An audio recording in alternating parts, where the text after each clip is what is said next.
Hi, I'm Marty Nemko. I'm kind of dreading doing this show today on education because it is so viewed as the magic pill. You know, people who are successful very often attribute it to their education, I guess as a way of vindicating all the cost of time and money. And indeed, society views education as the magic pill, our best hope for closing the achievement gap, although despite $22 trillion of spending in the last half century, the achievement gap, according to U.S. News, is as wide as ever.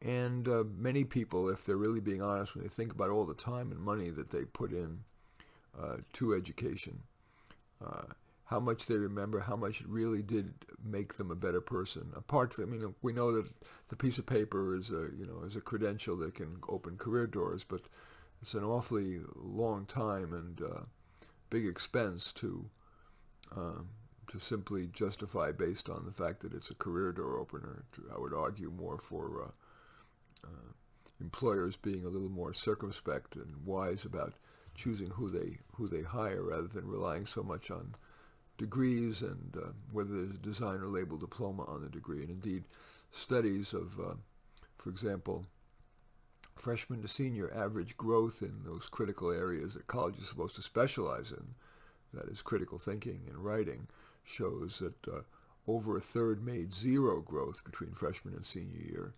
and 45% made very small growth. Sad state of affairs until you start to think about it. You know, education is dispensed in mass in groups of 20 to 30 through high school, and then often in large lectures. And whether it's a lecture or it's even interactive discussion with fellow students who may not be the fonts of wisdom themselves, it makes sense that learning is going to be not that great, and that maybe the best hope for education living up to its promise is individualized one-on-one tutoring, whether through virtual, like the Khan Academy kind of tutoring, or one-on-one virtually online or in person through just like a Match.com, but for mentors and proteges, teachers and students. But that's kind of lofty thinking. This show tends to want to focus on the practical, and so I want to talk about how to make the most of education as it is, without having to put in too much effort. Because as I said, that the effects of education are not just that great, let alone the effects of school A versus school B, or teacher A or school teacher B, or whether you do a little more homework or you do a little less homework. It's unlikely to make some huge difference. That said, it probably makes some difference, and if only because people so venerate education, I'm going to share my best thoughts. And this is, I feel like I need to establish my bona fides in the area, not to brag, but to so I have at least a little credibility. My PhD is in educational psychology, specializing in the evaluation of education, and it is from Berkeley. And I've taught related subjects at a number of universities, including Berkeley. And I've written very widely on the subject. So I do know a little bit about it. So let's go chronologically. I'm going to start with preschool. Most people who are going to be watching this video tend to be not from the multi-generational poor and underclass, but at least working class, if not middle class, if not upper class, in terms of socioeconomic status. And for that target audience, which is what I'm going to be focusing on here, because that's who's watching me and listening to me. This is a radio show it's broadcast on KSFP, a public radio station in San Francisco. I want to start with what would be the advice I'd give regarding preschool for the children of my audience here, and that is to avoid the academic preschools.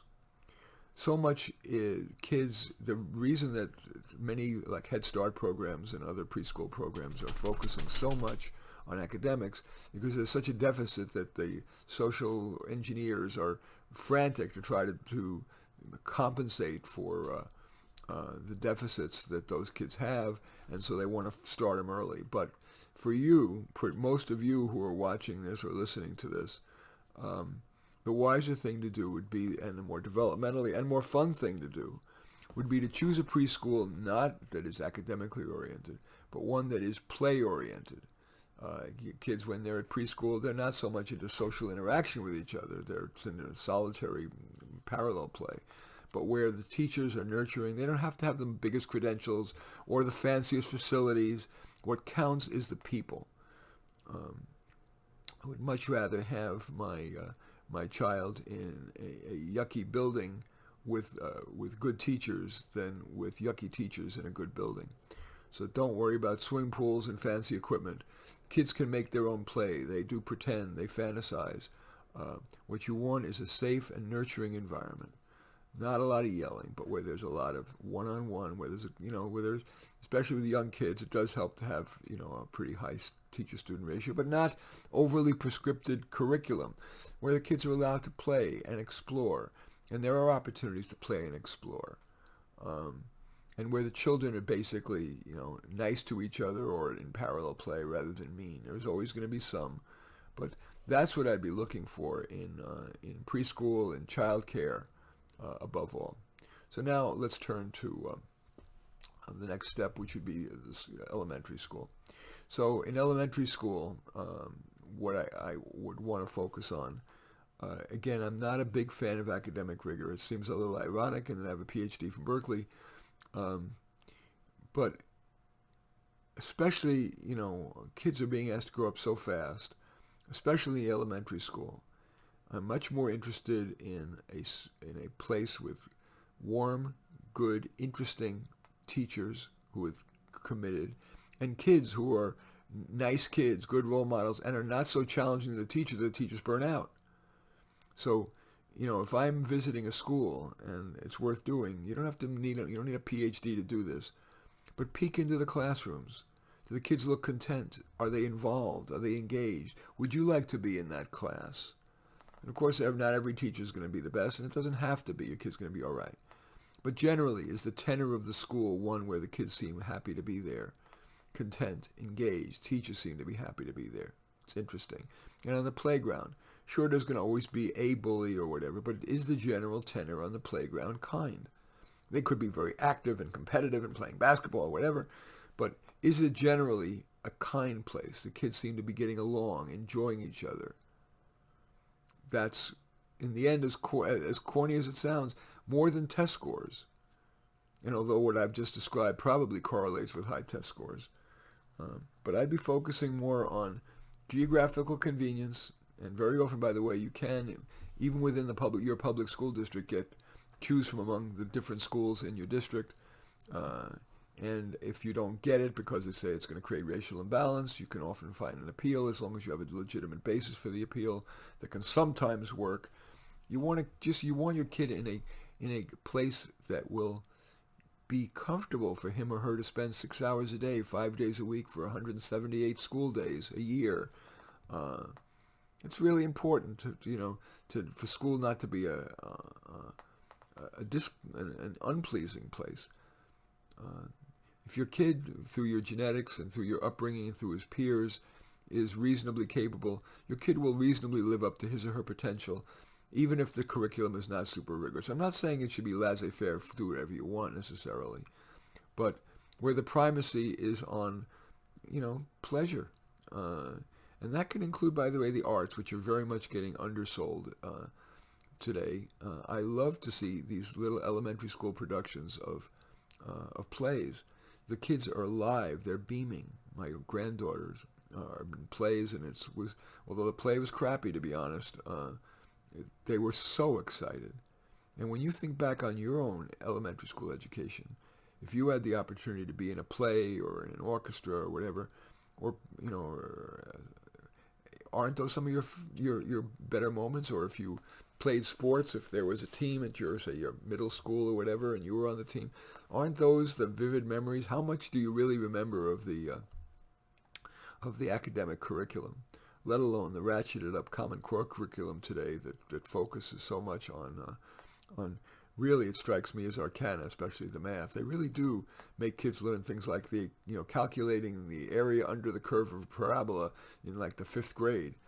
That just seems like an elitist, misguided, university professor-derived curriculum of professors who are out of touch with what really matters, rather than being narcissistically involved in their own little narrow area of expertise.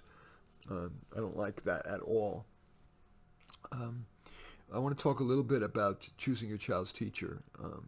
Sometimes you can have some choice, and it's not necessary to do it every year. Usually the difference between, let's say there are two third-grade teachers, between one and the other isn't that great. But once or twice during your child's elementary school years, say, kindergarten through fifth grade, there may be a choice where one teacher is going to be far better suited to your child, either because they are more nurturing or because your child is very bright and that teacher tends to pay more attention to bright kids, or if it is an ability group class, which unfortunately, for political reasons, they are getting, they've been pretty much eliminated. Now we put in special needs and gifted kids in the same class, new English learners, people just off the boat in the same class as native speakers of English, to everyone's detriment. But it's beyond the scope of this to go into why. But I think if you put on your common sense hat, you'll realize that it's like if you were trying to learn Mandarin and you had a choice between two classes and you were a beginner, one which was mixed ability and you had native speakers of Chinese and beginners in one class,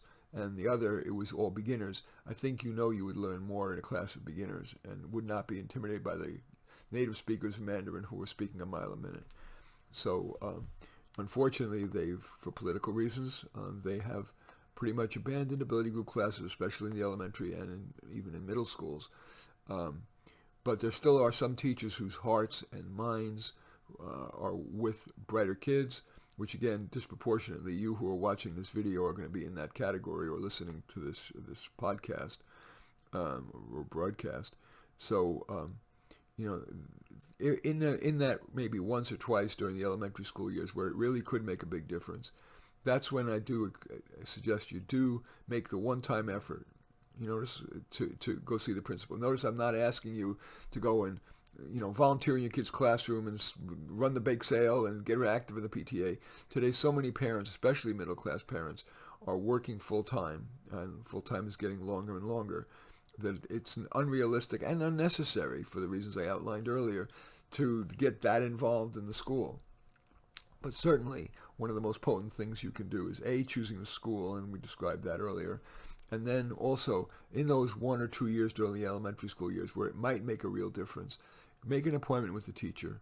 Make the case for why you think that Mrs. Johnson would be better than Mrs. Jones, or Ms. Jones for your child, in terms of academic needs, social needs, whatever. It probably helps for you to have visited, at least peeked into both classes first, or just acknowledge that having spoken to a number of parents who had both of those teachers, it was clear to you that your child would be better served in Mrs. Johnson's class. And, there's no guarantees the world won't end if you don't get it, but that's a one-time effort that's worth doing. I briefly also want to talk about extracurriculars.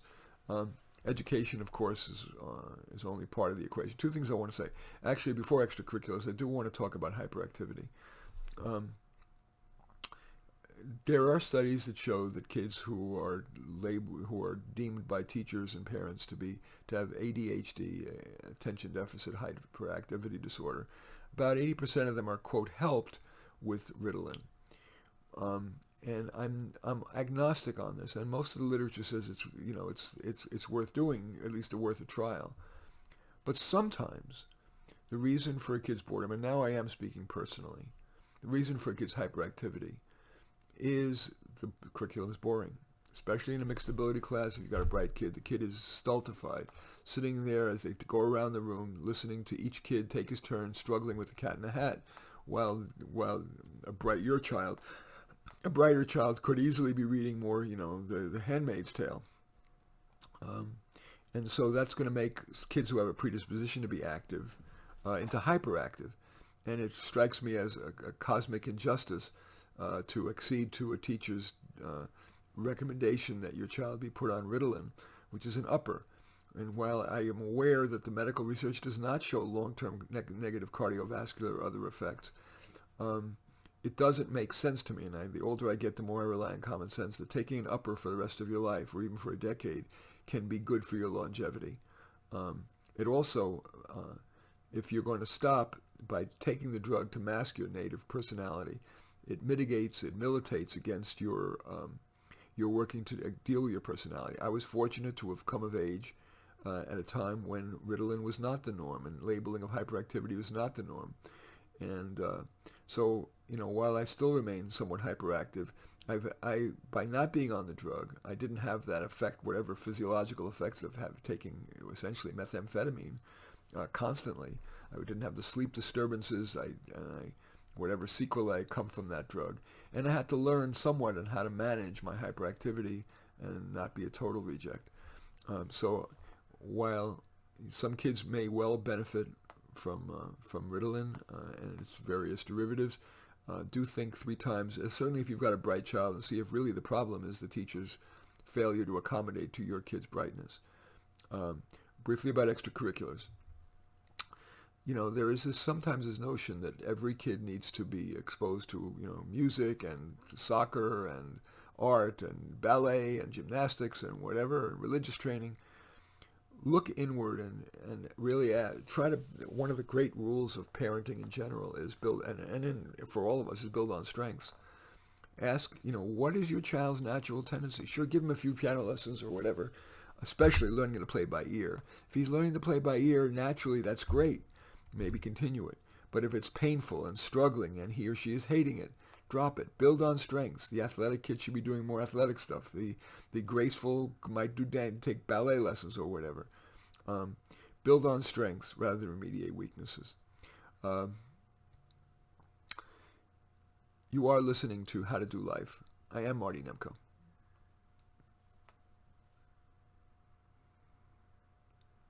Thanks for staying with me. I am Marty Nemko. I want to talk now. We're talking education, going from preschool, and we're going to end up all the way through graduate school. My best thoughts on the subject. So now I want to talk about high school. It's certainly less important to.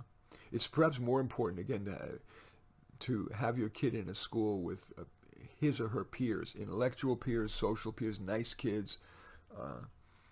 Where there at least is a significant component of kids that don't do drugs, that are nice kids.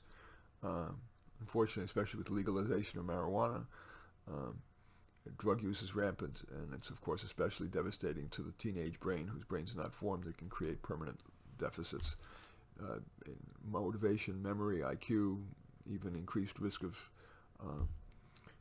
psychosis, social anxiety for sure, and increased risk of even a young person getting a coronary event, heart attack or a stroke. That's pervasive in almost all schools now, that recreational marijuana is legal, although not officially legal for high school kids. It filters down in the same way that alcohol filters down to children, teenagers. But pick a school with good kids. That's everything. And again, I'm a nut about workload not being too rigorous. Yes, moderate work is fine, but I do think that there is much to be said for leaving room for extracurriculars like theater or sports or volunteerism. And simply, when I was a kid, the thing I enjoyed most was just hanging out and looking out at the clouds, or watch the snow alight on the window, watching cars go by and seeing if I could remember the brand names of them. There is something to be said for a little dreaminess. It does not mean you're going to be a loser. And I dare say that if you Google me, you'll see I've done rather a few things in my life. I've not been a failure. But there is room for this kind of gentle relaxation that's unstructured. I think we do tend to overstructure kids' time. And most kids don't need to be so scheduled for fear that they might get in trouble or whatever. Allowing moderate freedom is a great thing for kids. And the analogy, the corollary of that is, I hate when parents are prostituting their kids to get into a, quote, better college.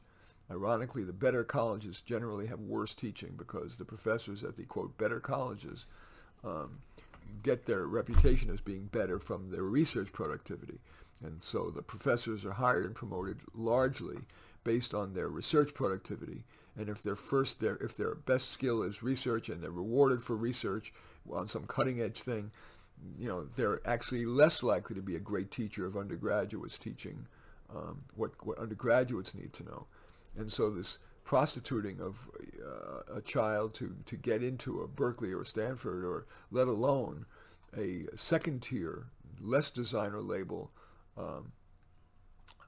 prestigious college, I won't mention. I'll mention some names like USC and NYU and Tulane and Emory and all the rest of them that don't. I mean, names like Harvard and Princeton and Stanford are such door openers, and even Berkeley are such door openers that it sometimes can be worth holding your nose and getting a worse education, because it does tend to open so many doors and the kids are so bright.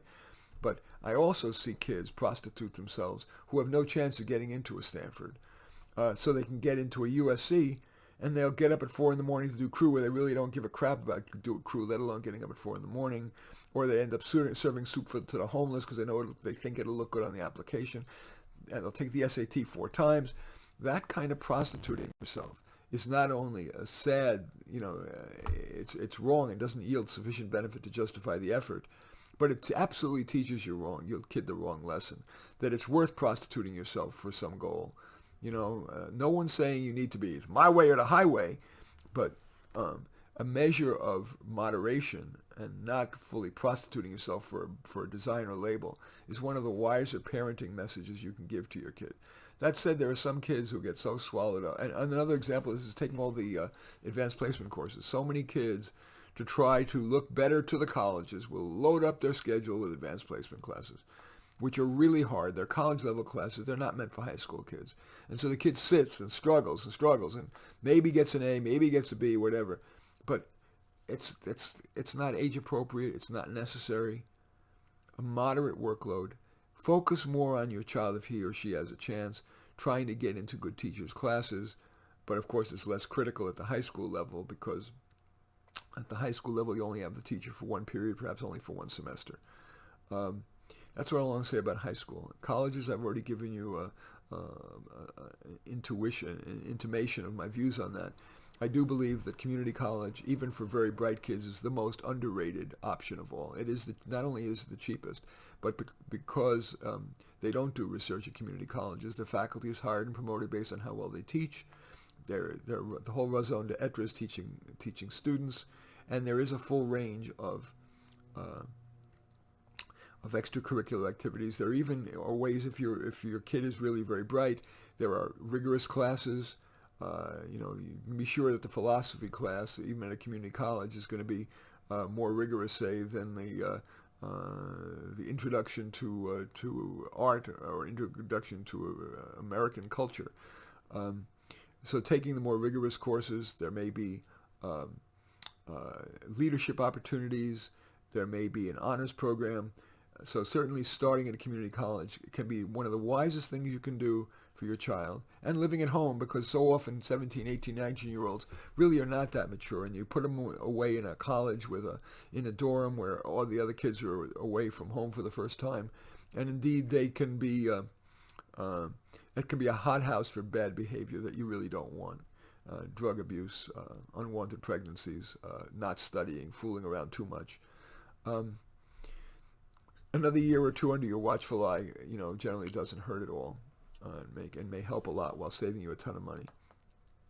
And then your kid very often can transfer to finish a bachelor's degree at a more prestigious school with that designer label, that career door opening, a designer label on the diploma that he or she couldn't have gotten into as a freshman. A word about making the most of college. It is, again, the same theme. Take the time to pick the good teachers. It's easier to do that at college because there's usually more choices, and on professor review websites, as well as sometimes even on the on-campus website, there can be professor reviews. Take those great professors, especially those that have won campus teaching award or winners of campus best teacher awards. That can improve your education, of course. And don't focus on taking too many notes. just take the notes on things that you don't know that are important, ideally mainly for you, but also if you think the professors emphasize it'll be on the test. Do ask questions, not to show how smart you are, and there really aren't dumb questions. Questions enable you to get individualized instruction. That's really valuable. Do come see professors during their office hours. Ask questions. Try to share some of your questions and concerns, not just about academics. Professors are human beings too. If you don't like the professors, particular professors, there very often are, if you are in the dorms, there are resident assistants there who are trained to be good listeners. There's also counseling centers. Those things can be very helpful in keeping your head on straight and keeping you moving forward. And use the career services at the college. It's part of what you're paying for. Start as a freshman. That's what I want to say about undergraduate education. Now about undergraduate. Now I want to talk just a bit, and we're going to end about graduate education.